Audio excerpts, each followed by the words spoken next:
This interview is part of the James J. Blanchard Living Library of Michigan Political History.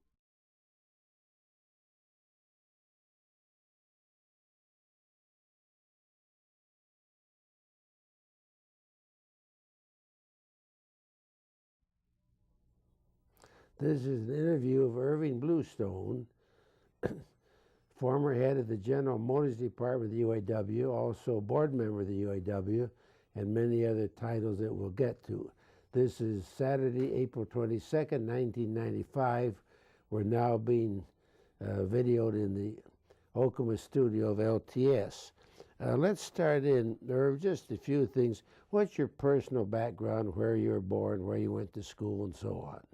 Well, I was born in Brooklyn, New York, and went to grade school, high school, but high school was in Washington Heights. My dad died when I was only 12, and he was only 47. So we moved from Brooklyn up to Manhattan, and Upper Manhattan, which is called Washington Heights. Then I had the good fortune to get into the City College of New York, CCNY. In those days, and I'm talking about 1932, 33, during the Depression, there was no tuition required, books were free, and I received an entire college education for the grand total of $5 for a lab fee, and it was a wonderful education. Well, following graduation, which was in 1937, I received a fellowship to study abroad. For some reason, I had selected German language and literature as my major because I just adored the professor I had in that field. And so I ended up spending a year at the University of Bern in Switzerland studying German language and literature. But my memorable experience there was that I purchased a touring bike for $2, and I just toured all over the place. You know, in Europe you don't have to attend class, just pass your exams and you're okay. So in 1938, during the spring break, I planned a trip to Budapest, well, first to Vienna, then Budapest, then Prague, and Berlin, and back, all by bike by myself. I got to Vienna just a few days before Anschluss, so I was there when Hitler and the army moved in Vienna. And that was an experience. There are all kinds of anecdotes that I can talk about. I managed to get out when they opened the Swiss border, and that experience alone highlighted my entire year there, except for one thing.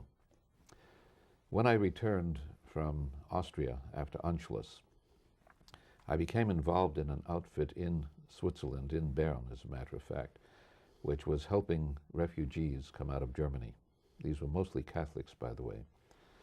And at one time in the late spring of 1938, they held a dance, and I was invited to it. I don't want to exaggerate what I did, but I did whatever little things they asked me to. And the highlight of that occasion was that Marlene Dietrich was invited to the dance. And when she walked into the room, I walked over to her and in my best German asked if she would dance with me, and she did.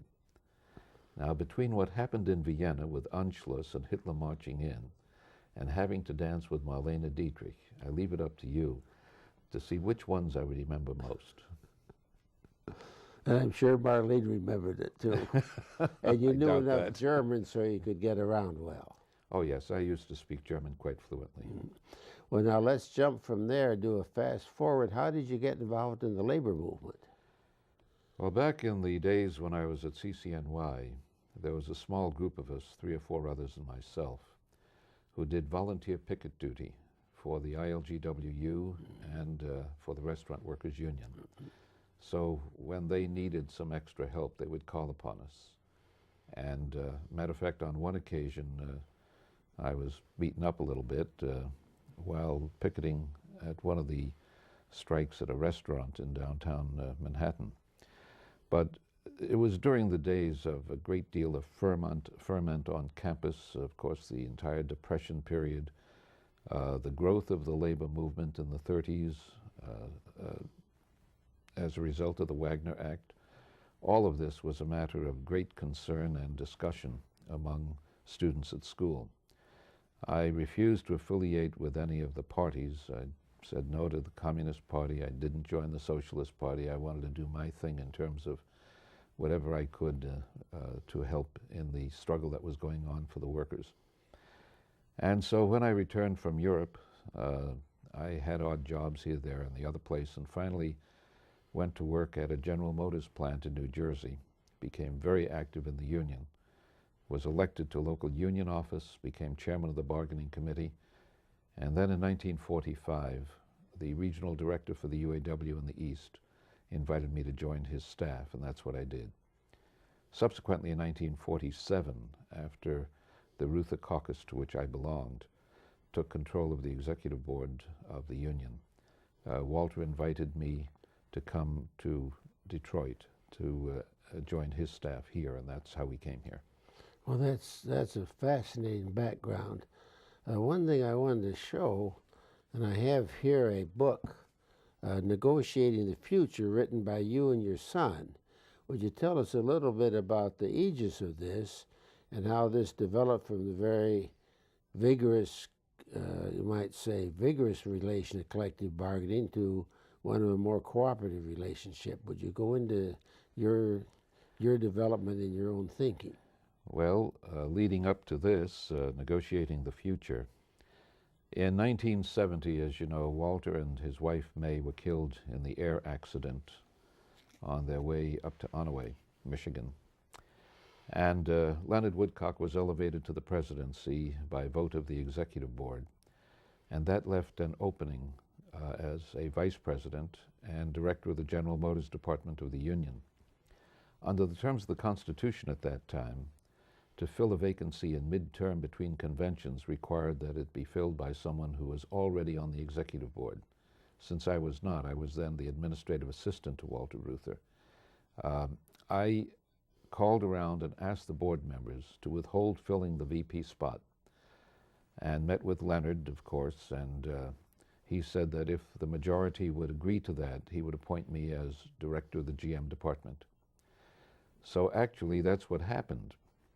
We went into negotiations in 1970. Soon after that, we began negotiations that summer.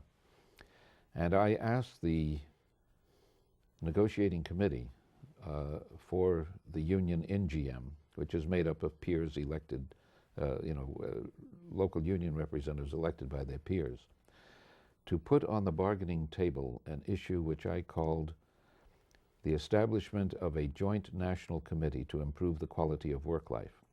And this arose out of stuff I had written earlier and spoken about, namely that management has to surrender some of its management's rights and see to it that workers have an opportunity to make decisions rather than simply being automatons taking orders from the foreman. We put that issue on the table that year. Of course, GM rejected it out of hand because they felt that it was it was do something to their management rights by having workers make decisions.